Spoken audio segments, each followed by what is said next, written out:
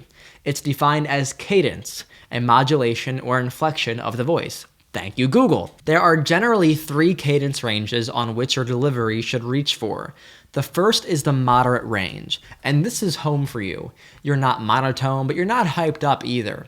Normally you start here, but you also return back here when you want your listener to recuperate after a storm and prepare for the next storm. The cipher I'll put a crown on my head with. A challenge my friend Ashton found on the web in 2011, and he never got around to forgetting to come down from the heavens and resurrect it. Second is the hyped range. This is where you put most of your powerful lyrical pieces. A good opportunity to find where you should transition into this range is when the instrumental adds elements to itself. You will be most convincing here. Say, a kick drum is added, or a snare is added, or another instrument is added, okay? That's when you want to hype it up. And when those instruments get taken away, that's when you want to bring it back to your moderate range. All beats are structured with either 4 or 8 bars introducing or removing new instruments or sounds. Take a look for it next time you play a beat. So vote for me for rap's president or stay at home sick. Don't forget a doctor's note. I'm a Superman and I'll shock the globe. If there are low chances you will leave with no brain damage, I'll come knocking down your door, stomping on your floors, and like an iron-on, you'll have a decent homemade graphic. My only baggage is I'm no fame magnet. Similar to Jack the Ripper, I'm a no-name savage. The third is the dramatic range, and this is where you take your listener at more serious parts that require more attention. It is a slowdown that builds tension as we wait for the pickup. I take it here on rare occasions, normally for the purpose of making the listener think with me, as opposed to speaking convincingly through high energy. But I can't when the climate's combative. My image of trash like this cast a shadow, I'm in it. Looking like a triplet of 6s, getting whisked in the river of Styx is a Jersey devil. He has a hit list and it looks like my name is in it. Tell the ferryman I've got empty pockets, but I'm stopping this devil high-head. I'll test him with vim and vigor. I'll give him an exorcism or next to the X my signature.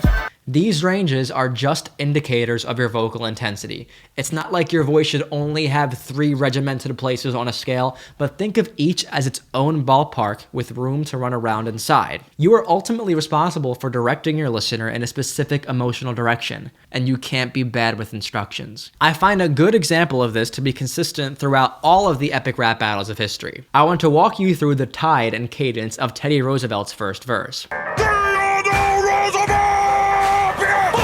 Challenge! I love competition! Now, rough riding down a Cuba line! What's up, bitches? I keep my vibes pure like my food and drugs! I'm an cover part of it all! And let's face it, you're not all that great! You must the trust fund lush with my American muscle! So walk softly over here and give my big stick a suckle! Pass me a cigar and a large glass of brandy. It starts high energy, comes back down, and builds back up with every 4 or 8 bars, never mincing words. Compare your vocal range to a heart monitor. If your rap looks less like this, and more like a straight line, it's dead. Give it some life. Your rap is a roller coaster, and you are the architect. Make it a good ride. Now, what if you understand all of this, and you still can't get it to sound right? Here's a tip for you. Record in separate takes. When you write to a beat, you may not consider the need to inhale and exhale in between lines or stanzas. But if you execute your performance in the booth to your highest extent, you never have to worry about this. I record nearly every 2 lines as a separate take. Why? Think of it this way. You virtually have all the time in the world to make your song sound perfect. It's not a live performance, and there's no arbitrary deadline most of the time. Your final song that you will listen to 100 times is ultimately the incarnation of you performing it once. If you don't want to constantly listen to yourself messing up, make your time in the booth count. This can be as simple as recording every 4 bars in a new take, or it can be as nitpicky as splicing up individual words because you like the note you hit in a certain syllable better in a different take. Performing live is a different story. Some rappers write specifically to perform it in one take, and that's your prerogative. I know a ton of people like that. But my tip for those who can't make that sound right, like me, is to take the time to get it right with separate takes. I have asthma. I can't get it all the way through. When I do it live, it's a bit of a different story. I may omit some words, I may have a backup vocal on the track, or I may not pronounce it the way that I would want to if I was recording something for people to listen to over and over again. Call 0 and M2K, I'm taking the very next day. Now who was undefeated? They're coming at you with supersonic speeds. Rosalina and a little bubblism, we are human soon enough. I put it with a booty like a nuclear fish and get it on my hammer. Ways and rapper, come I gotta get our super duper mama and I turn up in the rapper hard enough and I can paint it to the etiquette. Yeah, better watch the head and give a 40 because the head of your head, wish it was hot, like if you know what I mean. Cause a man that a hedge is hogging the screen. And I know the way to make it overrated. They make relevant music and I make attention to music. And that's not mainstream, but that's what they're doing with the penance they consume it. Know the difference. There's another thing that I get asked a lot about helping get right, and it's fast rapping. Look, I'm not the best fast rapper in the world, but I know what doesn't work, why it doesn't work, and some tricks for making it work. The art of fast rapping is much different from common speak. You're asking your mouth to move at double or more the speed that it normally uses. When you're writing for a slower timed piece, you're not worried about the various shapes of your mouth and the various functions your tongue must execute. But your goal in fast rapping is to balance picking the easiest movements for your mouth and the most interesting words for your lyrics. Use this line as a test. I'm a little bit indifferent to the fact. Say it several times, slow it down, memorize the mouth movement, and start to speed it up in practice. I'm a little bit indifferent to the fact. I'm a little bit indifferent to the fact. I'm a little bit indifferent to the fact. I'm a little bit indifferent to the fact. I'm a little bit indifferent to the fact. Okay. Each of these words has abbreviated syllables except for one. First, you have the word I'm, and that can be pronounced more like a short U. So it's like, I'm a little bit indifferent to the. They're all forgiving when pronounced fast. I'm a little bit indifferent to the, but the word fact, you need to spend a little more time pronouncing that A sound in order to pronounce the word. Otherwise, it sounds like a short U, and that would sound like a word that I would have to censor. So if this word was necessary, I'd let that syllable in my structure linger for more than a normal syllable's length of time. I'm a little bit indifferent to the fact. Now you have to finish the line. Let's go with, I'm a little bit indifferent to the fact that all these rappers had a crack at it and never passed the bat. 3 main problems with this line, okay? I removed the longer pronunciation of the word fact like I said that I would implement, and it's been crushed together to sound like the fact that. If you can pronounce that, then great. If not, you'll trip over it. 2, I use the word these, which is a 1-syllable word that nearly takes the time of 2 syllables to pronounce because my mouth has to do 2 things. I have to pronounce the and ease in 1 syllable's time. These. That's like 2 syllables. I might slur this. When I say pick words that help your mouth, these is not one of them. 3, now take a look at the words crack at it end. For these 3 syllables, I'm making virtually the same sound with my mouth. At it end. That just sounds like I'm stuttering if I say it really fast. At it end.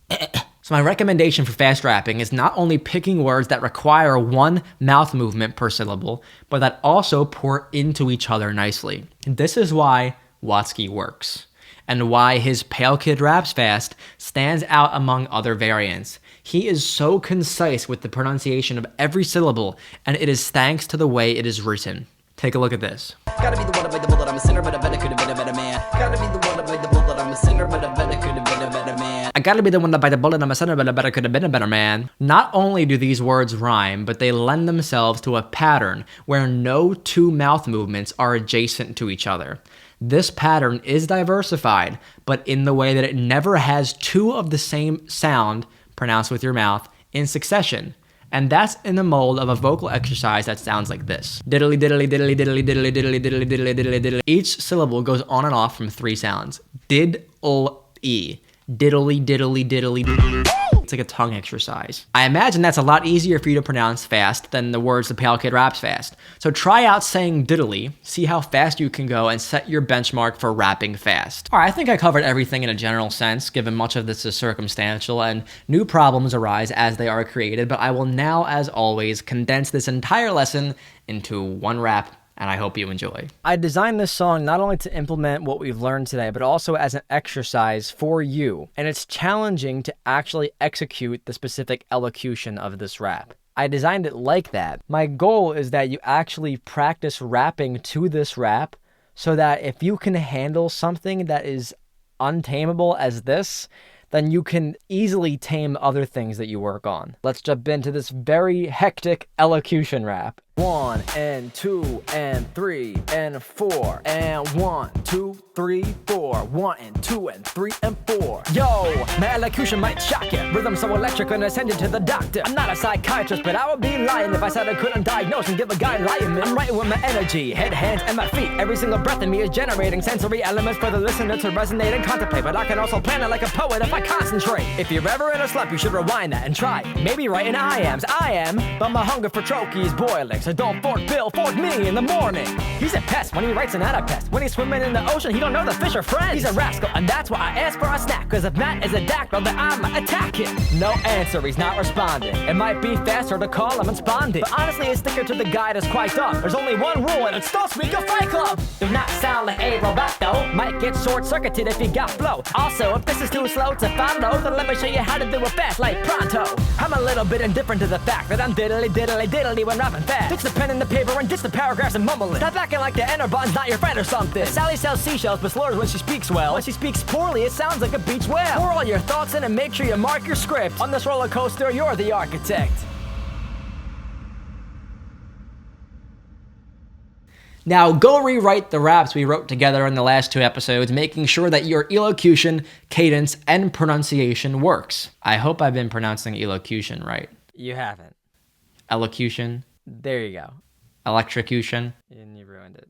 After that, we can start working on the next episode, where I will describe how the art of rap is very similar to the art of making an argument. If you want more chiseling in your life, or if you want to hear some of the songs on my album before it goes live, you can check out the Chiseler's School, where as low as $1 a month shows you tons of behind-the-scenes footage and prototype rap songs. You can learn from the other chiselers in the group, as well as comparing my process in its early stages to the final product. Leave a comment if I missed anything, or if you have any other hot button issues I should cover. I'm Mat4yo, and that's all for you today.